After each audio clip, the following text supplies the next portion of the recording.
I love parents. I'm the parent of a 16-year-old. I thought it was going to shut my whole life down, and it turned out to be the best thing I ever did. And better late than never, I say. And I like to start with this, which is that you are a good parent. You have always done the very best that you can, if everything is taken into account.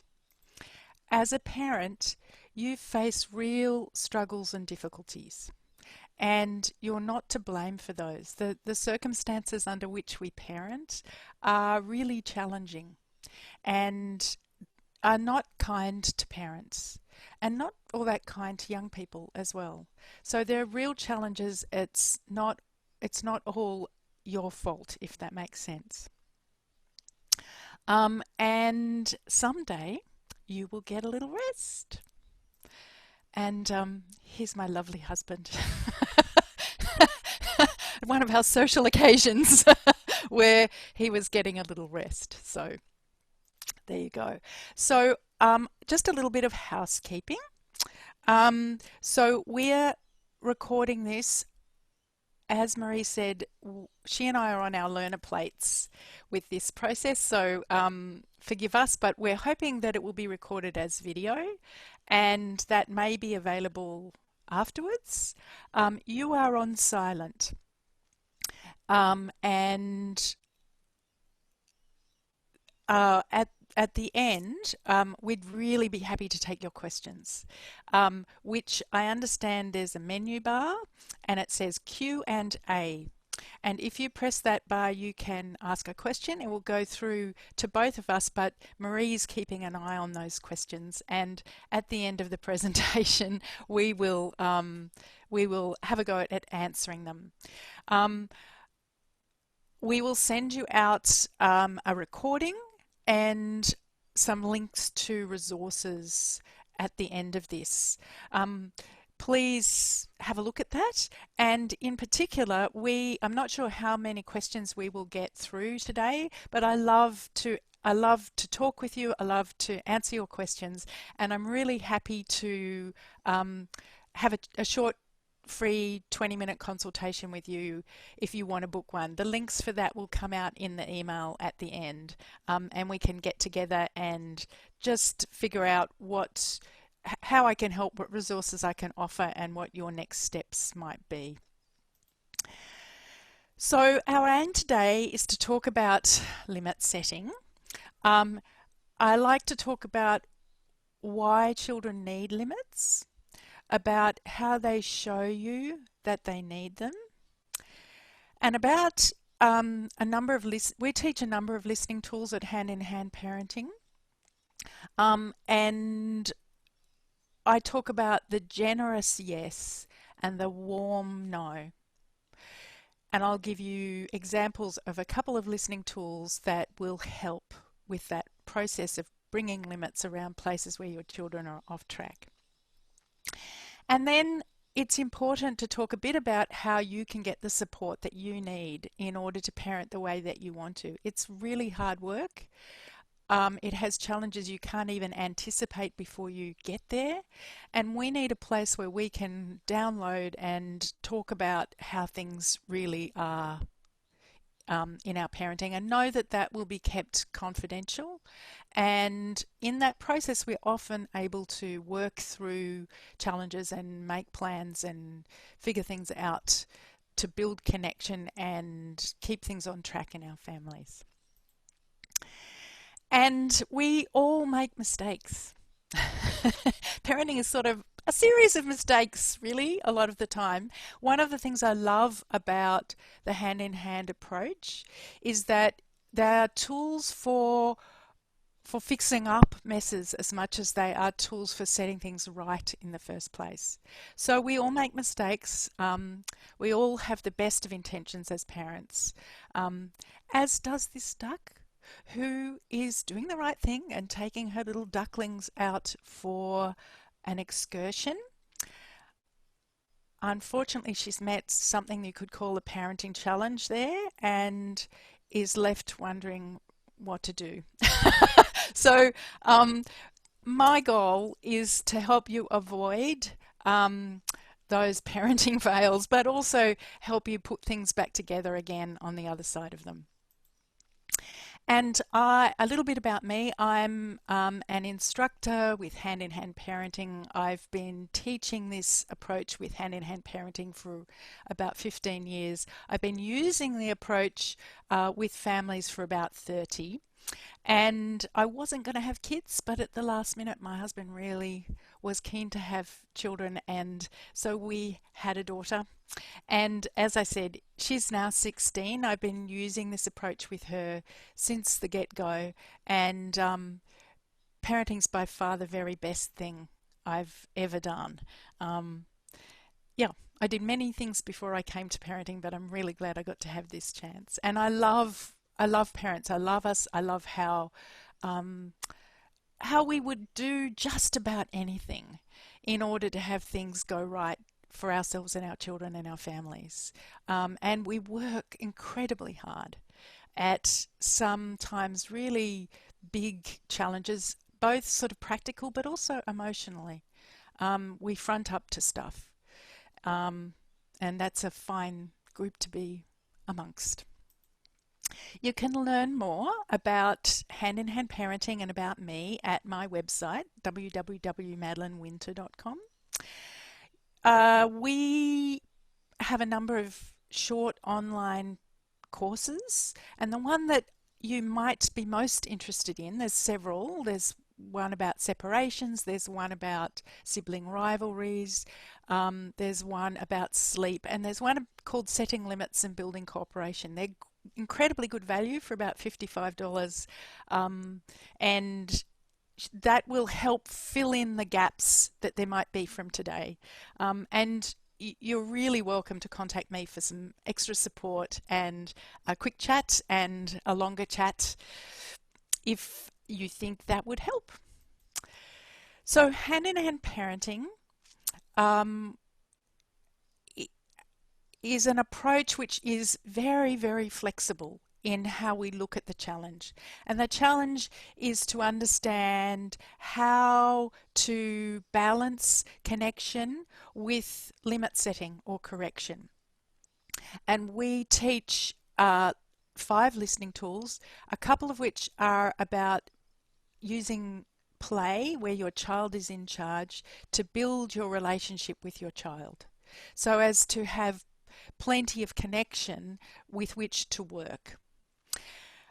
Correction or limit setting, we understand that's part of what happens all the time in parenting.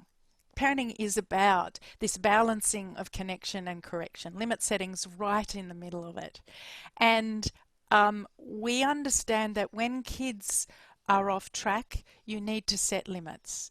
And what drives them off track, I'll talk a little bit more about this, is emotional tension. So we're looking for understanding limits as a way of sort of balancing a child's sort of emotional equilibrium so that they can think.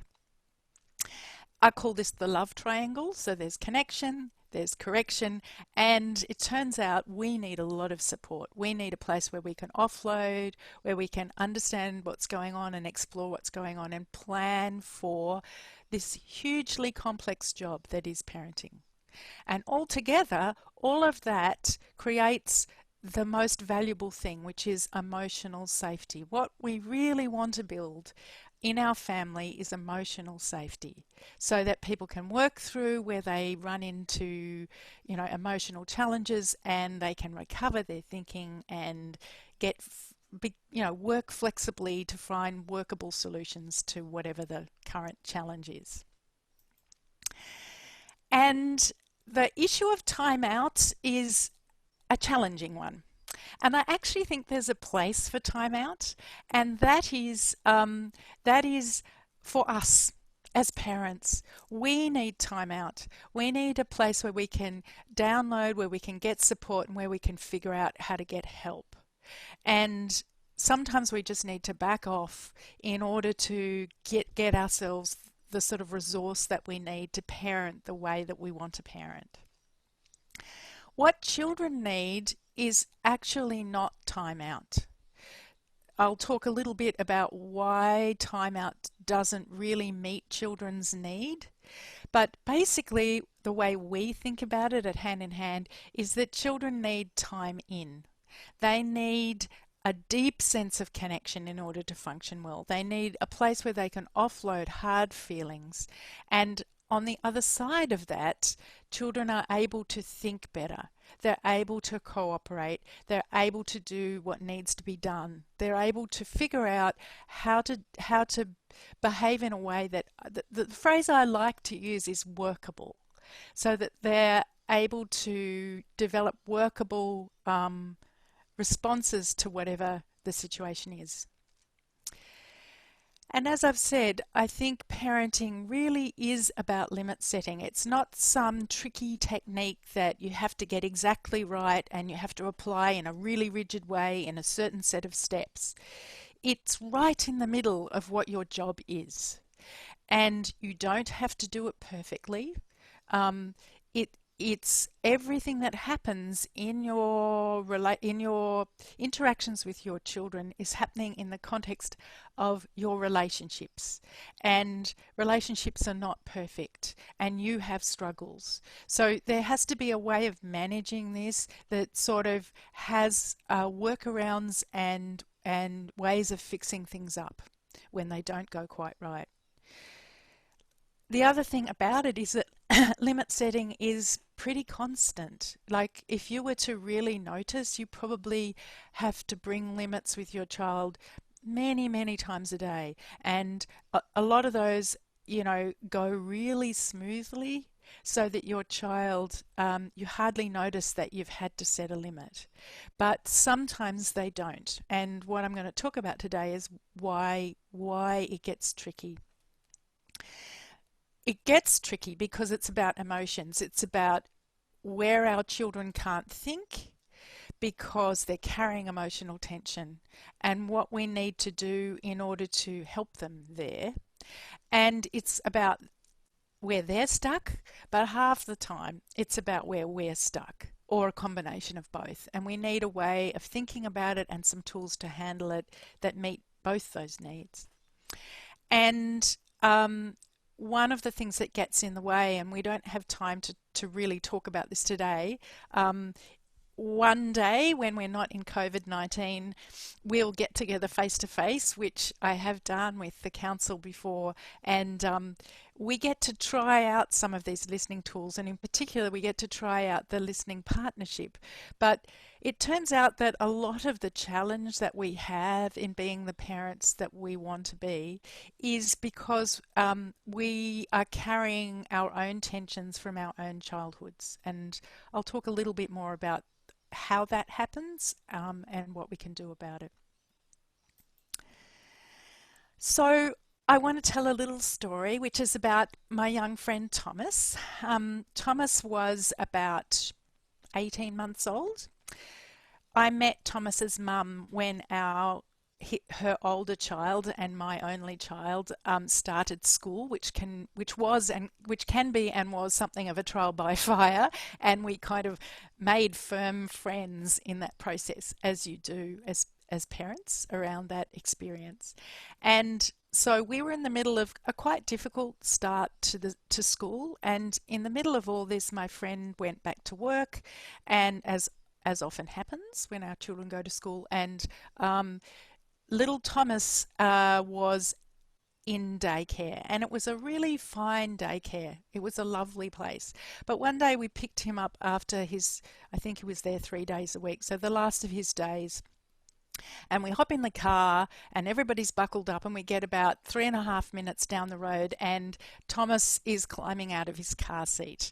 And car seat sagas can be quite a complex project to resolve. You can use the listening tools to do it.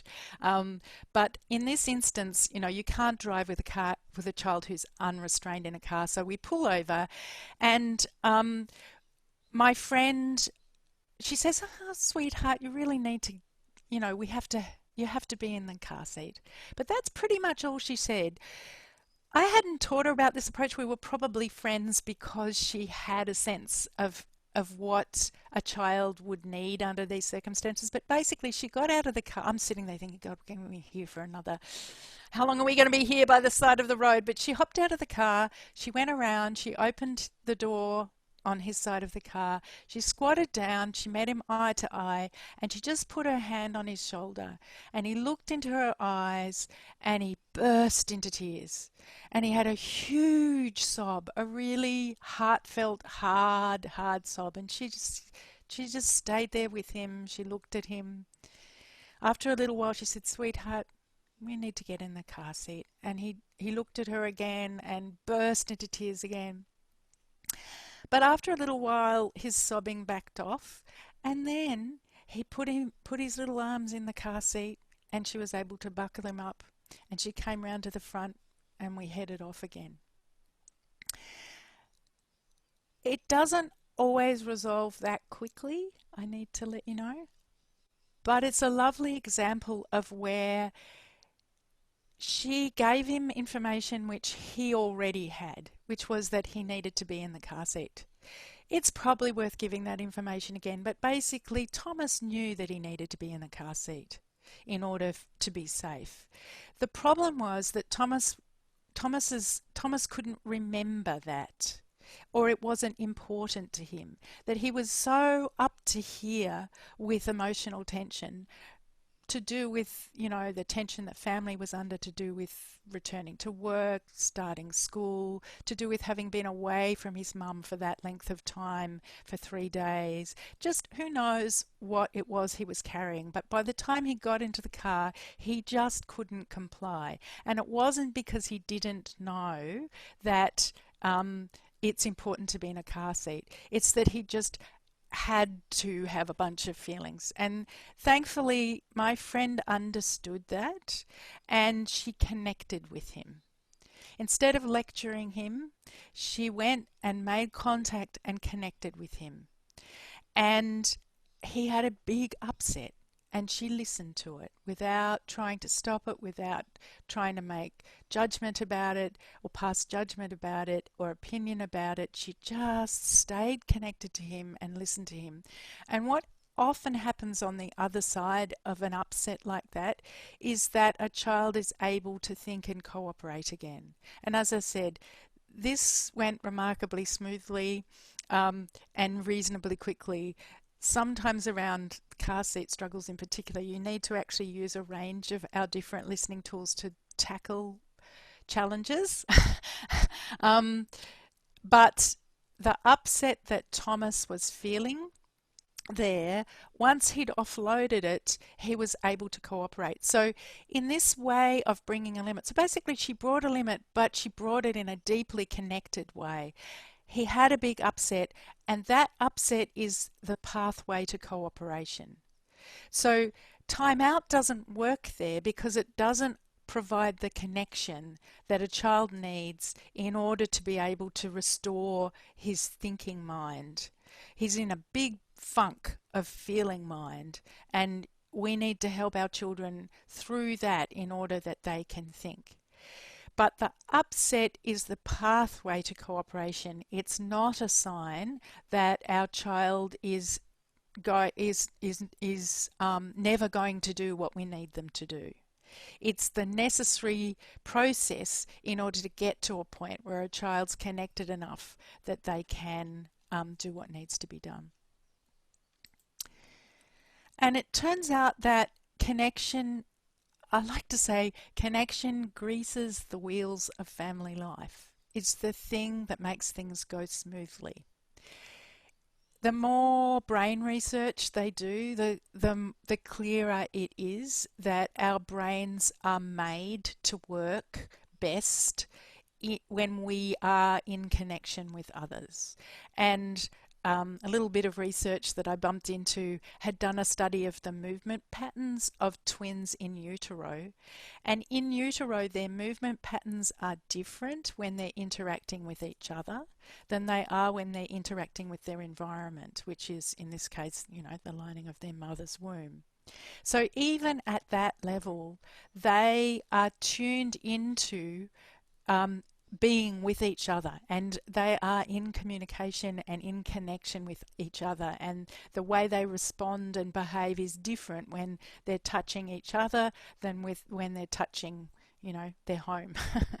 um, and recently I had a kind of funny, sweet little experience of needing to go to the GP in the mid. I've found the social distancing rather more challenging than I would have imagined, and I had to go to the GP for a routine routine appointment, and I thought I'd try and do it by a phone consult, because I didn't really want to be turning up there.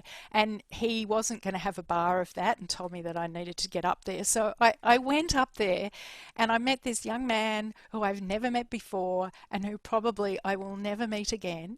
And what I noticed was that afterwards I felt so much better. And I think it was just having an interaction with an actual person, even someone that I don't. It's not like he was my friend, but it's just something about that. And I bumped into a neighbour recently who said the guy in the supermarket had to say to her, "Excuse me, ma'am, I do have other customers to serve," but we've been a little isolated, and when we want to be, when we come into contact with people, we really need to communicate, even when they're just the assistant at the supermarket. Anyway, so what we're looking to do is build connection in our family life, and we teach a listening tool called Special Time, which is one of my favorites and which I will talk about in a little bit. But it's the tool for building connection credit in our relationship. When we have to set limits, that uses connection credit in our relationship. And a big challenge around limit setting is that we get very focused on the limit that needs to be set, and we're using up credit, and things don't tend to go all that well if we're going to the red, just like with the bank balance. So we need to be topping up that connection bank balance regularly. So I like to think about it as a relationship bank balance, and I did look for a graphic that didn't have poor and excellent on it, but didn't have time to find one. But basically, when our connection credits are low, our relationship with our children tends to be snarled up in a lot of struggles, and we notice that we're having to do a lot of limit setting, and it's often it's a sign often that our children are carrying some kind of big set of feelings in their emotional backpack, but it can also just be a sign that there's not enough connection to grease the wheels. And when a child feels deeply connected and close to you, then your relationship with them tends to be characterized by a much greater sense of closeness and of cooperation, rather than a whole lot of snarls. And Patty Wipfler is the person who founded Hand Parenting in the US, and she says this, which is, when children are pushing our buttons, they can't feel anyone there. One of the issues is our buttons, but they can't feel anyone there, and more than anything else, they need to feel connected. Connection is the oxygen for their minds. So how do we build connection? You've probably all come looking for an answer to how do we provide correction? How do we set a limit? How do we get our child to comply? Actually, what we need to focus on first is, how do we build connection? Sometimes connection's enough to provide enough grease that things can move forward, and sometimes if we're well enough connected, then the limit setting is more productive. It provides a chance for a child to recover from emotional tensions that are getting in the way of them doing what they want, what needs to be done. But in order to do that, in order to get to that place, you need connection credits in your relationship bank balance. And the listening tool that we teach, which is incredibly powerful. If I had to teach one listening tool, I would it would be hard for me to decide between this and stay listening, which is where we learn how to listen to our children's upsets and through our children's upsets. Special time just does many, many different things. In this context, what special time does is it provides an opportunity, it provides a place where a child is deeply, deeply sure that you are on their side. And if a child has that point of reference, when you have to bring a limit, which is almost by definition going against them, um, they have this place to call on. They can have confidence that somewhere in their relationship with you, you are deeply on their side, and that makes the whole limit setting project go differently. And special time is the most efficient way to do it. If we were here in a room, I would ask you, what things do you do that are times in your family's life when you can really tell that that you're connected, or your kids can tell that they're connected with you, and you know, every parent spends good quality time with their children. People will often talk about bedtime, and often will talk about reading stories to their children as one of those spots. Special time builds on those times that you have in your family, but it's slightly different. Special time is one-on-one, so that's well, you can have more than one adult, but in particular, it's one child. And that's because children need a direct line of connection into each of the adults that they spend significant time with, who cares for them. Each individual child wants a direct line, a sort of information superhighway into you.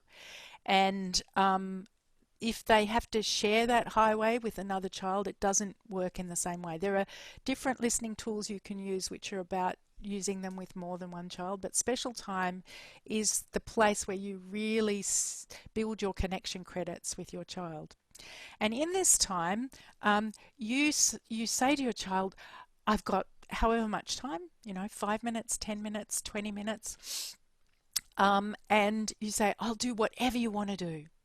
And the idea is that you follow their lead and that you bring your enthusiasm, you do your best to delight in them for this period of time. The idea is that in this time, the child is the one who's in charge, that they're the strongest, the wisest, the smartest, the fastest, the most powerful.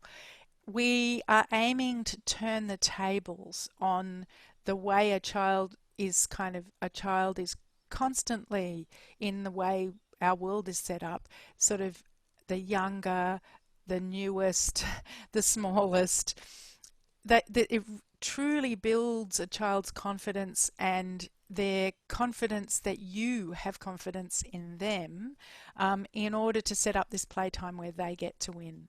So one young friend of mine I did regular special time with, who it was always a bit tricky because she wanted to play competitive board games, which is fine. I completely understand why she wanted to do that, but it was always a bit tricky as to how I was going to figure out how to lose, given that half the time it's a game of chance. I managed to do it. Sometimes I had to cheat in order to lose, but she was delighted, and it served its purpose. But anyway.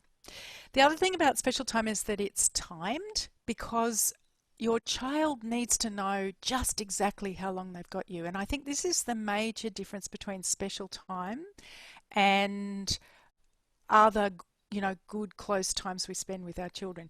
Our children need to know just how long they've got you. They need to know that your attention is not going to get pulled off because your phone rings or a text arrives or I don't know, some other thing happens. That's what builds emotional safety, is when they know how long they've got to count on you.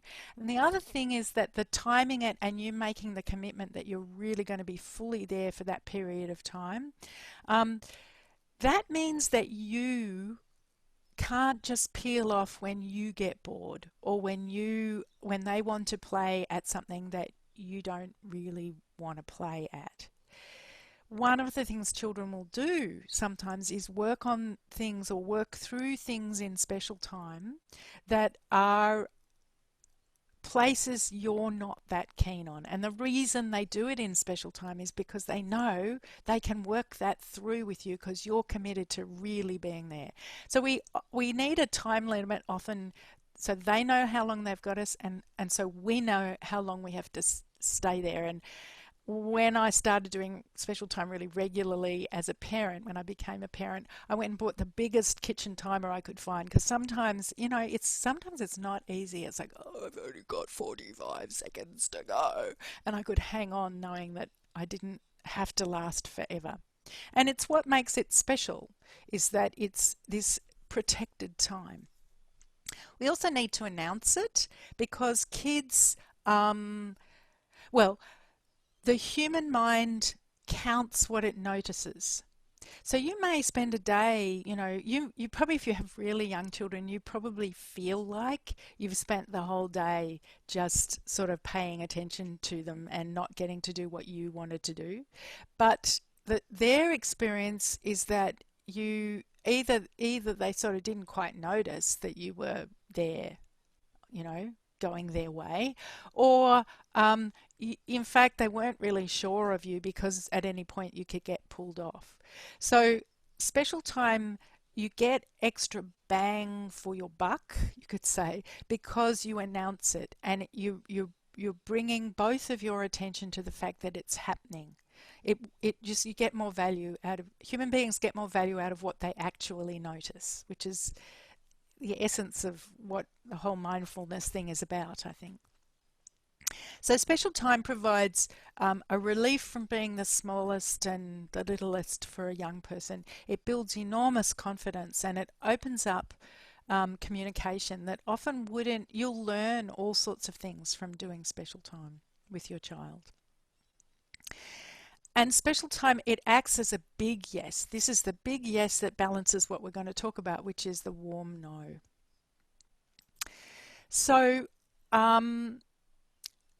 the way we think about time in is that the reason that you're ending up needing to bring limits is because your child is basically off track. If they weren't off track, you wouldn't need to bring a limit. You wouldn't need to get them back on track or move them away from whatever the difficulty is or move them towards whatever needs to be done. They'd be able to do it. In order to be able to do what needs to be done, to find workable solutions to problems, children need to feel connected, and the whole approach is about time in rather than time out. What causes young people to go off track? What causes a child to kind of pull the cat's tail persistently, or what all those myriad of little upsets and difficulties that you have through the day, what snarls things up is emotional tension for a child, actually for grown-ups as well, to be honest. And when a child's got a backpack full of emotional tension, and it can have come from anywhere, it's sort of like sometimes as a parent you have an idea about why your child struggles, but it kind of doesn't really matter that much. What you have is a struggle in front of you that you need to do something about and meet. This child is showing you that they're having difficulty and you need to figure out how to respond. So their difficulty is to do with emotional tension that they're carrying. And when a child's backpack is full of emotional tension, they feel disconnected. It may be that they've had a period of disconnection, like Thomas at preschool for 3 days. He's disconnected, and that in itself it creates emotional tension for human beings to be disconnected. But certainly if they're carrying some kind of stress or tension, it will cause them to feel disconnected. And what happens is that our children are deeply hopeful and have a great deal of confidence in us, and they will signal for help. That signal is what you are responding to when you have to bring a limit. So they signal for help with what we would call off-track behaviour. And you can try and fix it, and sometimes that works. So some child is stalling on getting out of the house and reckons that their shoes are the wrong colour, and you can, or their jumper's the wrong colour, and you can try finding something else for them to wear, and sometimes that will work. But I'm sure you've all had the experience of bumping into a difficulty that should be fairly simply solved, and it doesn't matter what you do, they're not going to accept it as a fix. In fact, a lot of the time, with very little ones, we really do need to try and fix the problem. Sometimes, they can't tell us in simple ways, apart from, emotional, upsets. When they're hungry, they cry. Um,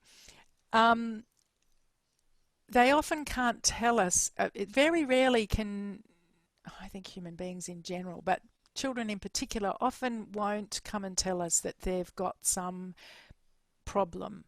What they'll do is, we call it a pretext. They'll find something to get stuck on or get upset about.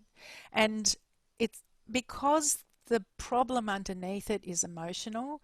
Trying to fix the problem by changing the jumper, recutting the sandwich, giving them beans, not peas, whatever, doesn't actually work. So you actually don't need necessarily to fix the problem. What you need to do is bring a limit. You need to interrupt the off-track behaviour and connect with them.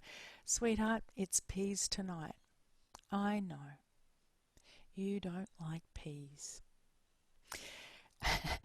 And, sweetheart, we're going to leave with the red jumper.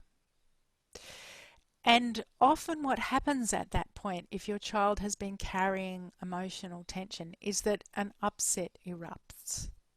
That's part of the process. And our job then is to listen to those feelings. We call it stay listening, and I will talk a little more about that before we finish. When a child has got to offload those feelings, which if you keep trying to solve the problem, they won't have the chance to do. Often what happens after the upset is they're able to do what needs to be done. A child will be able to tie up their shoelaces and get out the door. And there's all sorts of ways that young people show that they've lost their sense of connection and that they're off track. That you've given them a bicky and it's the wrong shape or it's broken. Often children will show that they're off track by, looking you straight in the eye and doing the thing you've just asked them not to do. That's just a really clear request for you to move in and interrupt whatever it is. Aggression's a good example. And bring a limit that's warm and connected, and what will follow is an upset. Children who are struggling with, various kinds of off-trackness, withdrawal, children who are shy and timid and won't try anything new, that's a sign that a child's off track. I think a relaxed, connected child is naturally inquisitive and interested in trying things and happy to conduct experiments and not upset when they don't go necessarily all that well. Aggression is another sign of a child who's off track. Our experience is that aggressive behaviours in children are usually a sign that a child is carrying a backpack of considerable fear. Who knows where they picked that up? It's pretty frightening being little, but aggression is about a child trying to manage feelings of fear. Other signs that a kid might be off track: they can't settle down to anything. Nothing's right. They can't sit still. They can't be reasonable. Or they can't kind of make relaxed eye contact with you. They're kind of lost and away. So when those things happen, what we need to do is bring a limit. And we talk about bring a limit rather than set a limit, because it doesn't, I don't know about you, but it doesn't work all that well generally to command a child from the other side of the room, stop doing that, eat your dinner now, stop hitting your sister. Um, the reason it doesn't work is because our child is off track because they're disconnected. And that kind of limit setting doesn't bring connection. And also, it also is attempting to appeal to a child's thinking mind. Stop hitting your sister. Eat your peas. Like, it's a good idea to eat your peas. Or if we're not harsh, we do a whole lot of reasoning with our children. Sweetheart, it really is important to put your car seat on. We can't go anywhere without your car and without being strapped into the car. We do a whole lot of sort of reasoning. And the problem is for Thomas at that moment in the car seat, it's of no consequence to him. He's just upset. And his reasoning mind is not in the room. The reason a child has gone off track is because their reasoning mind is not in the room. So we need to bring the limit rather than expecting our child. We're the safety manager at that point. We need to bring the limit ourselves, often physically. We need to get in there before you can see things are getting tight. We can see that the next thing that's likely to happen, this is a whole project in itself, getting to be able to see it, but is that Sally is about to hit Jane. And ideally what we would do is see that coming and interrupt it. Not don't hit Jane, but sweetheart, get your hand in there before the thump lands. Sweetheart, I'm not going to let you.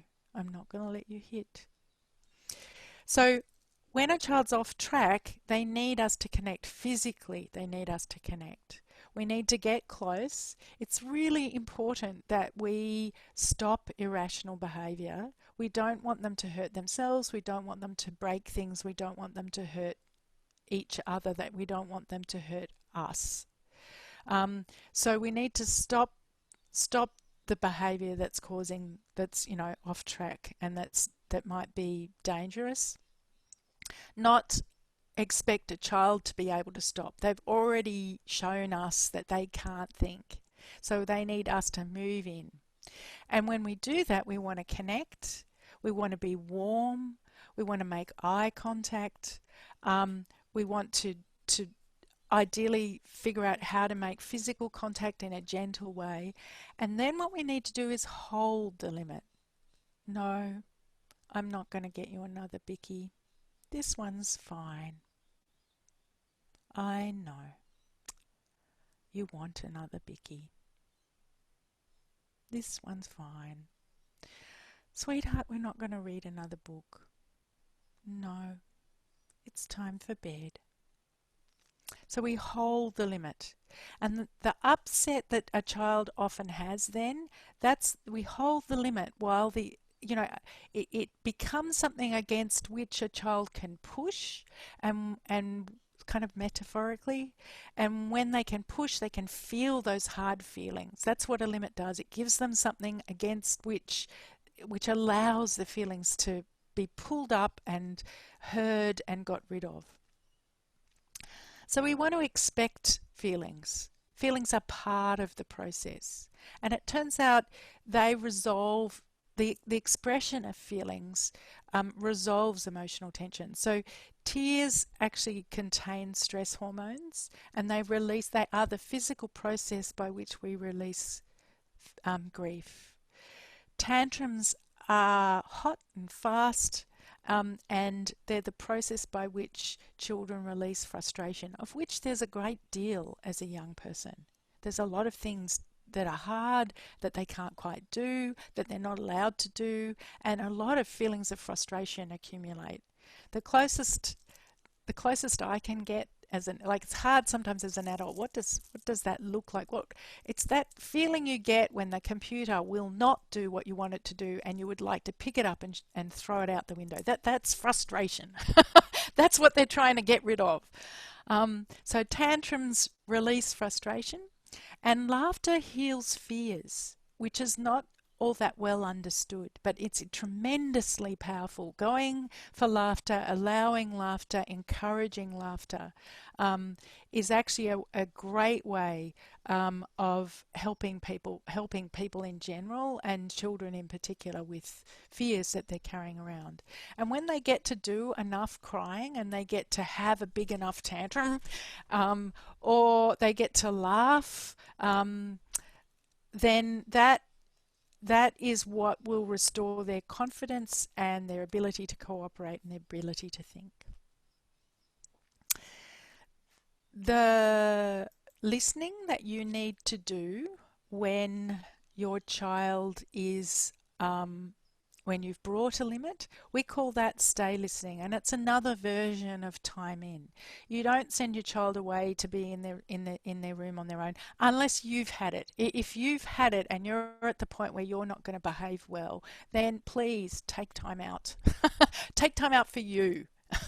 And see if you can't get some support somehow to shift things for you. But for your child, what they need at that point is time in. So we want to drain the hard feelings which are driving off-track behaviour. We want to move close and be warm. We want to bring the limit and make things safe. We want to expect feelings to erupt and make time and space for those. We need to not take it personally. Often in the middle of that upset, children will say things that are really mean. If they're sort of spending the whole day saying things that are mean, that's a different thing. But when they're in the heat of the upset and there's we are the worst mummy ever, I hate you, you're so mean. That's mild compared with, sometimes they can really figure out how to fling stuff at us. What's happening there is they're actually working on big feelings that could be about, any number of things that may have nothing really clearly to do with what's going on right now. What's happening now is an opportunity for those feelings to come up to the surface. And sometimes those feelings are so big and so overwhelming and so frightening. What a child needs to do is pin them on us. It's actually, I think it's a badge of honor. You're not being abused in that moment. It's a complicated idea, but you want to really not take it personally. On the other side of this, you will have a child who's curled up in your lap and just completely pleased to be with you and deeply close to you. The other thing here is a great rule of thumb is 5 words or less. 5. Quite hard to stick to. Usually you'll end up saying more than 5. But what that does is stop you from getting into an argument. There's no point trying to reason with a child at the point where you're needing to bring a limit, because they've already shown you that their thinking mind is offline. So 5 words or less. It's time for bed. I know, but it's time for bed. No more books. Really as simple as possible.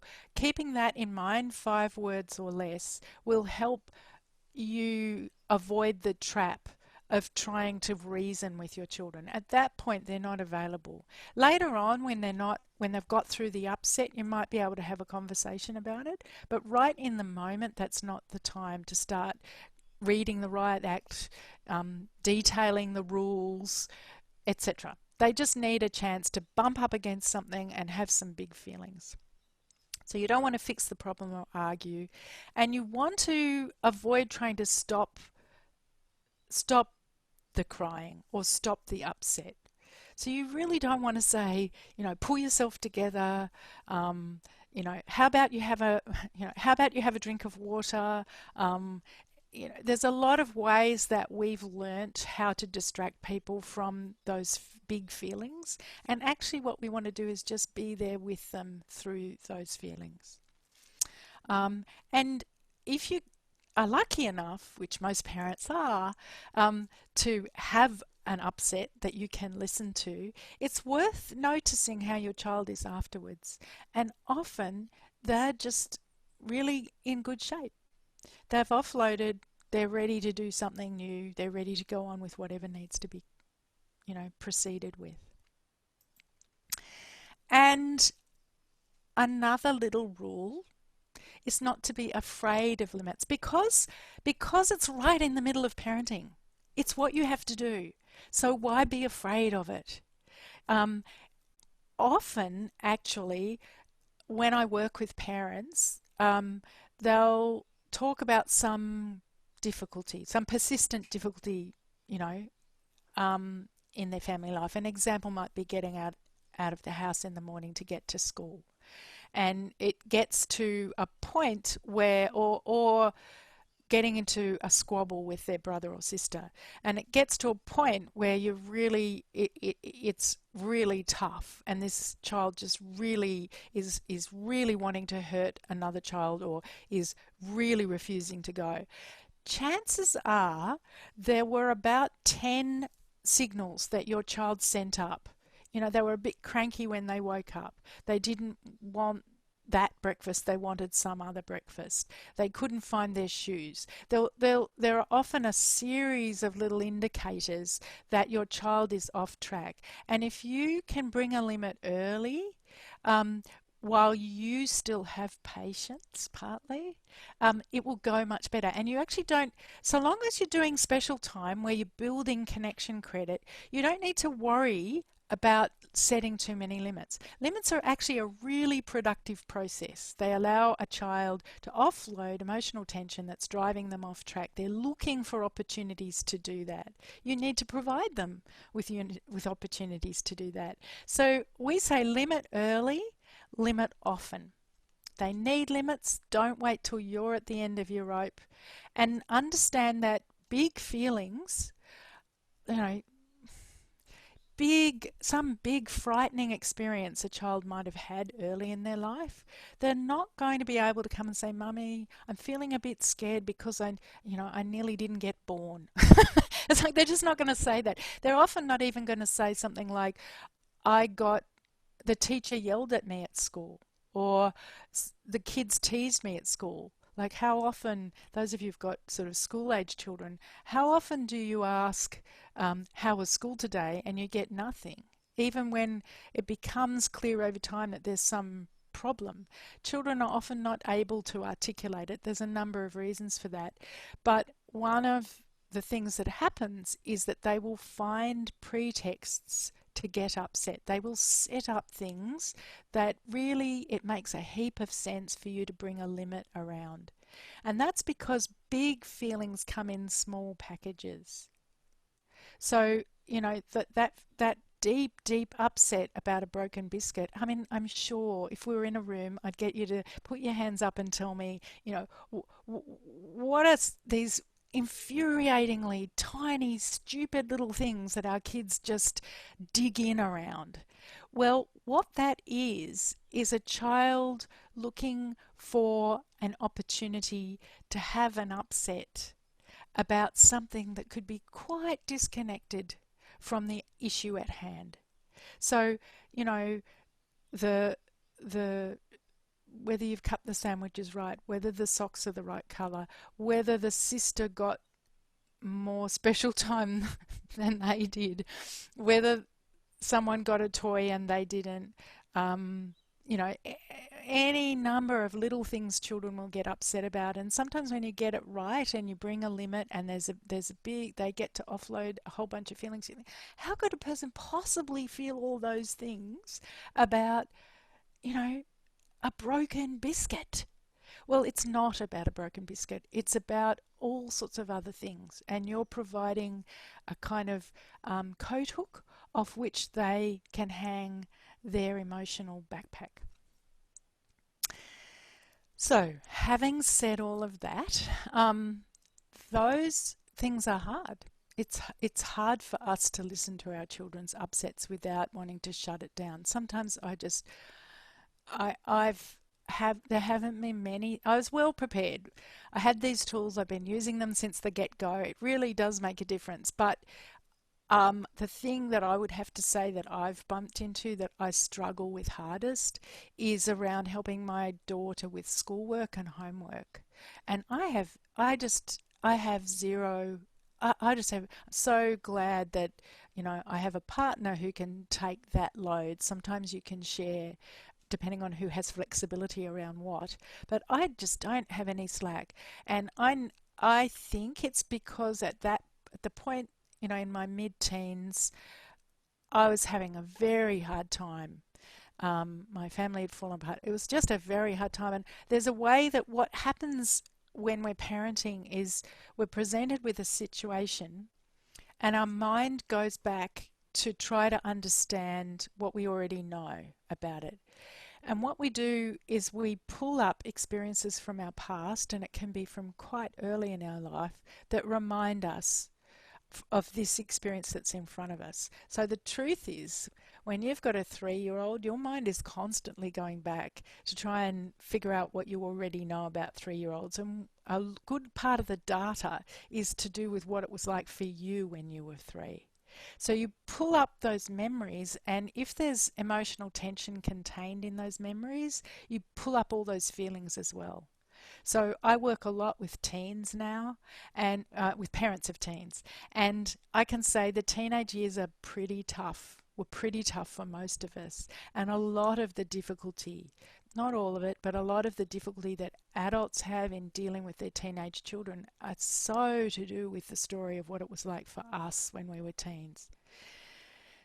So, as parents, we're constantly challenged emotionally. We're constantly presented with opportunities, it's often unconscious, but ways that our children remind us of our own experiences, many of which were not that easy.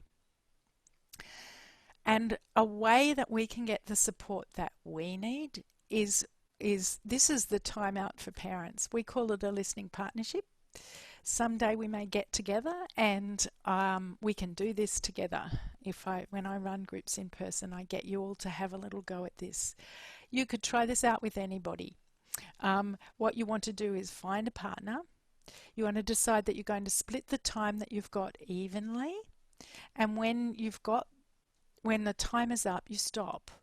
You get better at it with practice, but you stop and you swap over, because everyone needs to be listened to, and some people, as you will have just gathered from however long it is I've been yabbering on here, some people are really good at talking and some people are a little more reluctant.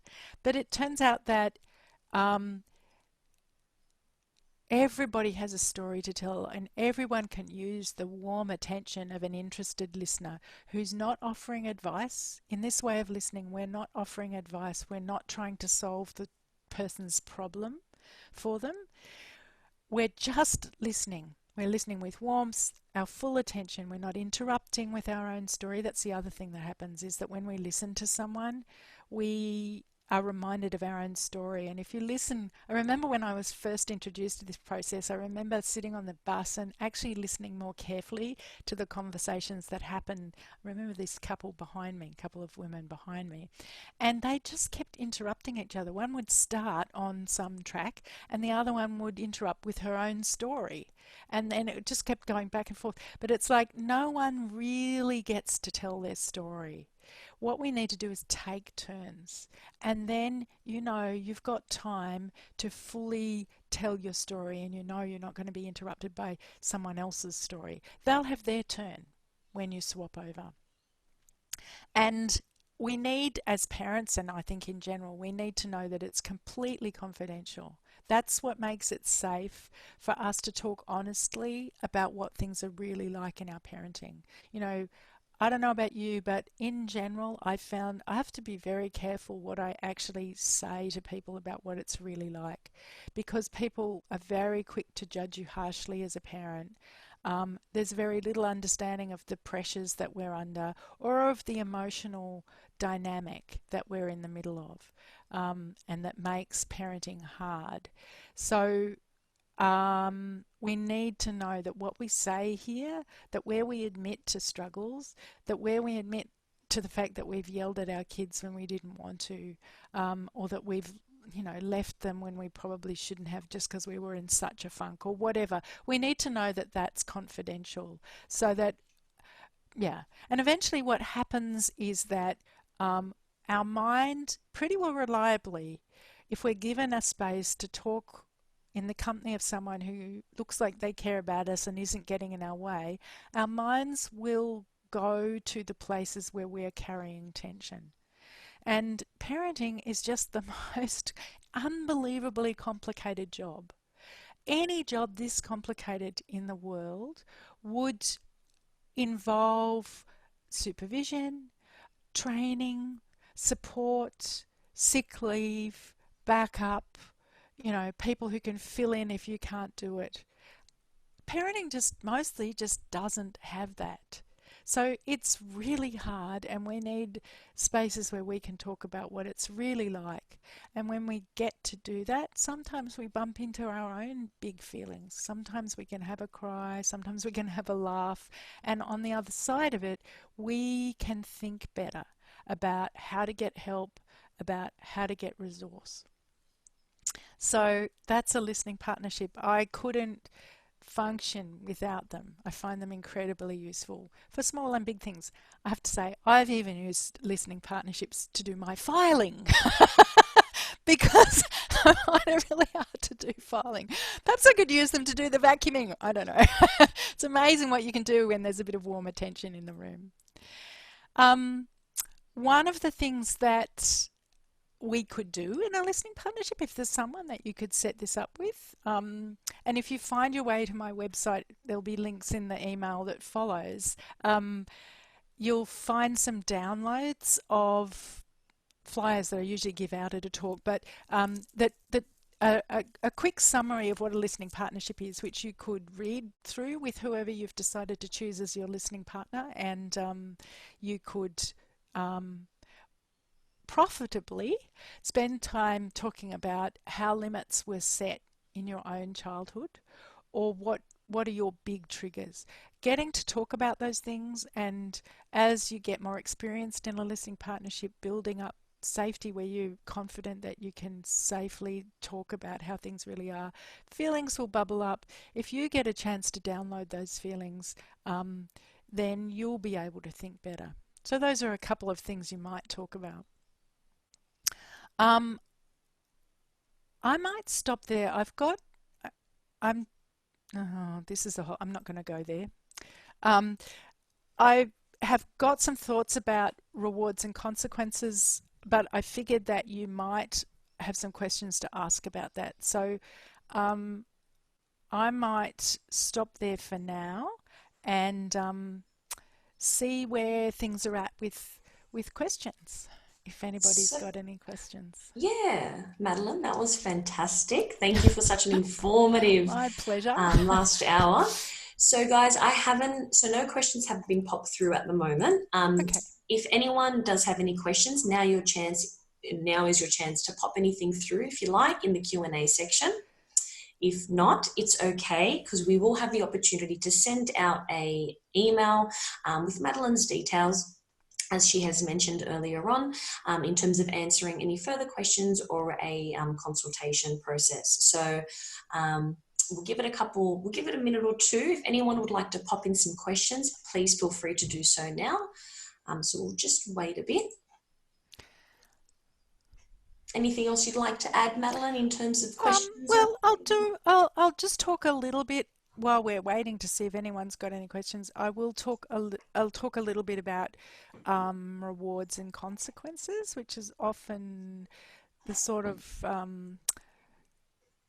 we don't want to be setting harsh limits, so we end up experimenting with rewards and consequences. So maybe I'll talk about that, and someone might have a question. Cool. All right, I'll leave it over to you then for the next one. Okay. So sometimes we hope that we can motivate kids through offering them some incentive or some kind of negative consequence if they do the wrong thing, incentive to do the right thing. And I would highly recommend giving this up if you're doing it, or not considering not going down this path. There's a few problems with it. One of them is that in general, it's an approach which is appealing to a child's reason. And the fact that you're having to do it suggests that your child is actually not in their thinking mind about whatever the challenge is, that they've got a bunch of feelings about it. And the thing about rewards and consequences is that you're hoping, often in vain, that they will remember either that they could get a reward on the other side of whatever, or that there is a difficult consequence as a result of whatever behavior it is if they do it. And the problem is that at the point where they've had a feeling grab them and they're off track, they actually either can't remember that there's a reward or a consequence that could be the result of this, or they don't care by that point. So it's actually not very effective in motivating them because it doesn't actually reach for the real issue, which is how they're feeling. The other thing is that the research is pretty clear that if you try to motivate people by offering them rewards or external motivations, it actually reduces their capacity to do something off their own bat without a reward. So we're actually undermining the sort of deep motivation that a person might have to do something by offering a reward. It sort of mucks up the motivation system. The evidence is also that often around trying to achieve things because there's a reward at the end, that the research is that people actually do worse at whatever the task is than if they weren't offered the reward in the first place over time. So it's actually not that effective. Often we struggle with the follow through too. Like we can land ourselves in a difficult position where we have that they've not been able to behave, and we're looking at the consequence, and we're in this position where we have to hand out the consequence. It ruins our relationship with our kid. It chews up connection credit, and it really relies on our greater power and control, which we have when they're 2 and we don't have so easily when they're 15. So it's not a good long-term solution to the problem. What we need to do is really meet their real need, which is figuring out how we can connect with them so that they can do what needs to be done. So that's a kind of theoretical chat about why we don't recommend rewards and consequences. They kind of don't work, is the short version. So, We've got a Madam, few questions. yeah, a few have popped up. Now, would Okay. you like me to read some of them to you Why directly? don't you Will that read it work? out? Yeah. Perfect. Yep. Okay, so I have had a few of them pop up here. So, one question from an anonymous attendee. What about differing ways with partner on parenting? Yes. Any tips on getting on the same team if partner keeps reverting back to their default trigger? Yeah. Yeah. Yeah. Um, I do quite a lot of work with couples. I'm not a couples counsellor, but I can say that often what happens is a couple will come and there's some problem with the child, but actually it becomes clear fairly quickly that the difficulty is between the adults. There's a couple of things to say. It can be useful to get a third party, whether it's me or someone else, to help you clarify what those points of difference are, and ideally come at the very least to some agreement about what you're going to do when the other person, wants to handle things differently. That at least an understanding of what that's about, of where the differences are, an agreement that you have them, and beginning to be some conversation about what you're going to do at that point is useful. If you've got a particular challenge, there's a couple of great articles on the Hand in Hand website written by a colleague of mine about managing parenting differences, which I can recommend to you. So get in touch with me and I'll put you in the direction of that. But what I would say is children are remarkably capable of managing differences. And we get very worried about consistency, but consistency is way overrated. What we want to do is make sure that our relationship with our child has plenty of connection credit in it. And what may end up needing to happen is that we we create the connection credit which balances out the kind of overzealous limit setting, for example. It's not ideal, but the overzealous limit setting that might be happening on on your partner's side. So the family dynamic is complicated, and the thing that I most want to communicate when people are in this difficulty is you can get very preoccupied on trying that. I think there are some things you can do and I can help you, but you do, you don't you can get very preoccupied in trying to get your partner on board, and it is worth getting help with. A long-term difficulty around parenting is deeply corrosive, and if you can get help, I really would. Don't wait until it's got to the point where everybody's really, chronically upset. It's hard, hard, hard. But you can do a lot without changing your partner. You can use these tools with your children. You can be the place they come to when things have got tight with their parent. You can help them download the feelings that they're accumulating, and that will give your kids greater flexibility, meeting perhaps the rigidity of your partner. So it's a complex dynamic of family, but there's a lot that you can do in building your connection with your kids. The other thing that can happen is that your partner may not be able to take on all of the listening tools which work best in tandem, but they may be able to take on special time is incredibly useful. If you can figure out how to get your partner to do special time with kids and develop a special time relationships, each of you with your kids, that will balance out it creates emotional safety that balances out many of the challenges that they're negotiating. But the short version is you can do heaps. It's your connection with the kids that provides the safety they need to download about whatever tensions they accumulate, even if they're accumulated as a result of your partner. But if you can find someone to give you some help as a couple, please do, because it just is really hard if you're not on the same page. Awesome. So would we like to do one more question or? Sure. Yeah, yeah, yeah. Perfect. So the next question I have here, how would you recommend, so this is April's question, how would you recommend connecting with my 3-year-old?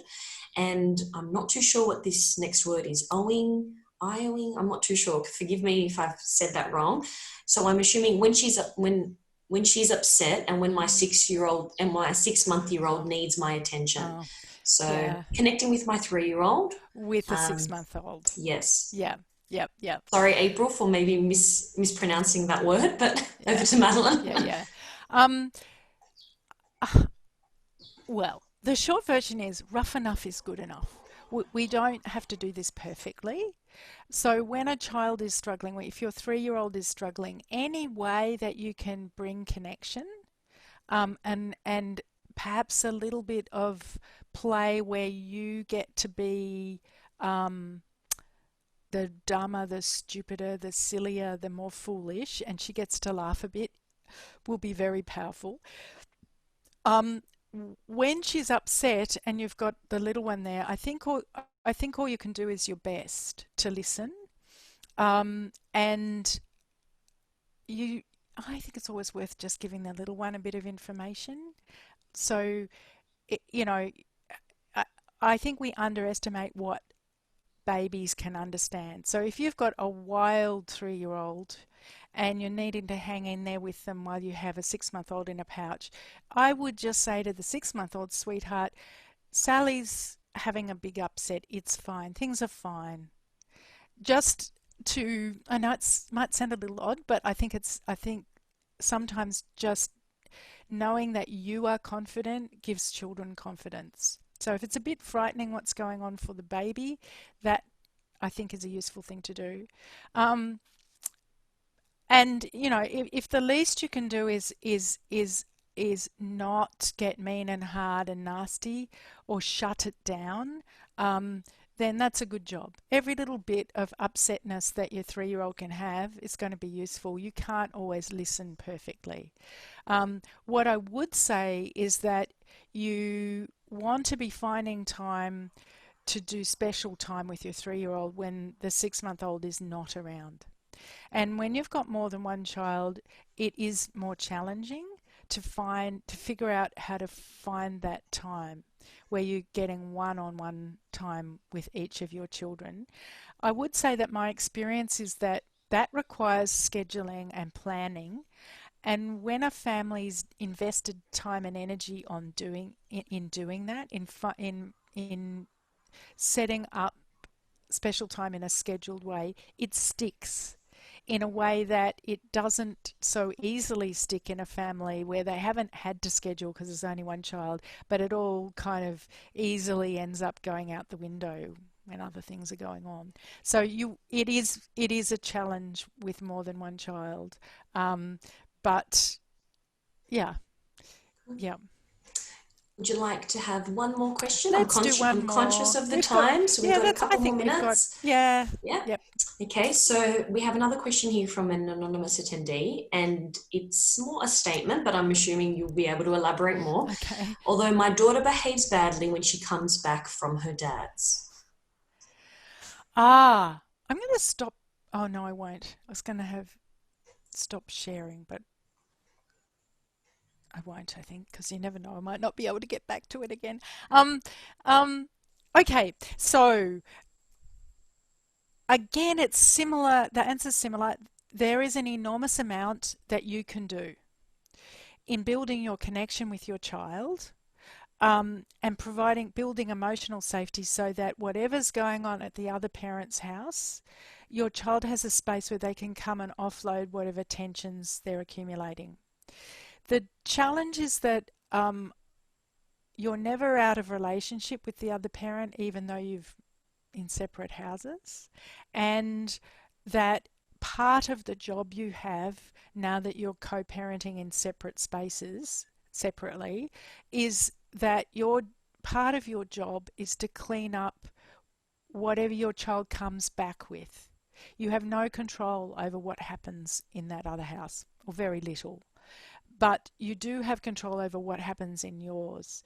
So wherever there's separation, I think special time um, as a first up thing. So when they get back from the period of time they've spent with their other parent, if you do a solid bit of special time, there's no rule about how long special time should be. Um, you can use it as a kind of way of greasing the wheels in an emergency where a child's got really tight and something needs to happen. You can do a 5 minute special time. I'll do whatever you want to do. We used to do it around tooth cleaning. Amazing how special time, not mentioning teeth at all, but I'll do whatever you want to do. Let's have 5 minutes of special time, would just ease things in a way that would mean my daughter could clean her teeth. So you can use special time that way, but when a child's coming back from a separation, I would be doing a decent chunk of special time, 15, 20 minutes, maybe half an hour, where he or she, your child, gets to reconnect with you, gets to show you. Special time gives a child a lot of space to show you what their concerns are. Sometimes it'll present as, you know, Thomas the Tank Engine endlessly and it's really boring, but you're committed to hanging in there, and then sometimes something happens. One of the engines bops another engine, or like the play will shift, or commonly a child will tell you things in the way that they're playing about what emotional tensions they're carrying, and that gives you very useful information, but just reconnecting. And probably what will happen when you're reconnected is your child will find things to get upset about. So if there's been a separation, you come back together, you do special time, you renew their confidence that you're really on their side, and then commonly they will set up a whole series of things that are not right.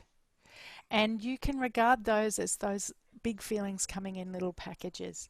You can confidently change the kind of drink that you're offering once or twice if it's not right, but the third time you'll probably want to say, you want to find some limits to bring. Sweetheart, I know it's not right, but I'm not going to change it. And then your child will have an upset. That upset will be about, stuff that's happened when you weren't there. And you don't really need to know. I mean, sometimes you get glimpses of what it is, but generally we worry. Parents, we worry. And we don't really, there are some things we're going to need to do something about that might be going on in our child's life, but mostly most of what a child needs is a chance to recover emotionally. So in a split parenting arrangement, your job is to reconnect and provide space for your child to show you whatever feelings they might be carrying, and both not take them personally and probably not judge the other parent harshly, but that's your job. And if things are different at mum's house, um, then you just need to listen to any feelings the child's got about that. But, that's what you have control over, is your connection with your kids. Yeah. Perfect. Well, I Good. think that brings us to all our questions. We did have another question that had mentioned, hi, thanks, have loved your info. I would love to hear about rewards, although you had answered that at the beginning. Yeah. So I think that covered that all. Okay. But I think in terms of questions, we'll probably wrap it up there. And we've pretty much touched base with most of them. Cool. And yeah, So I've just got a last little thing here yep, so again, you can learn more by finding your way to me. I'm happy to spend time with you. I really do recommend the Setting Limits and Building Cooperation course. I think for us to get a picture of how all this works makes it much easier to take on particular limit setting challenges. And I've got a page there with various bits and pieces about setting limits with kids, and I'm happy to chat if you want to get in touch with me. So. awesome. And And also, thank you to Randwick sorry, yeah. Council for Ah, making this happen. you're welcome. It's so cool. And thank you all for attending today, as well as that, as Madeleine has mentioned earlier on, we will be sending you through a follow-up email either at the end of today or tomorrow morning with a bit of a summary in terms of today's workshop that you've been a part of, as well as the document. So some spreadsheet, no, not spreadsheets, the course information. We'll also Yeah. attach it. But other than that, thank you all very much for attending today. Would love to have you all on board for future workshops, and we hope that you've really gathered some really valuable information from Madeleine today. And thank you for your time, Madeleine. Oh, my pleasure. It's one of my favourite things to do. So thank Fantastic. you very much. All right, all. Well, that'll wrap it Okay. up. And we'll Ciao. see you all, and everyone stay well and stay safe. Bye. Okay. Bye.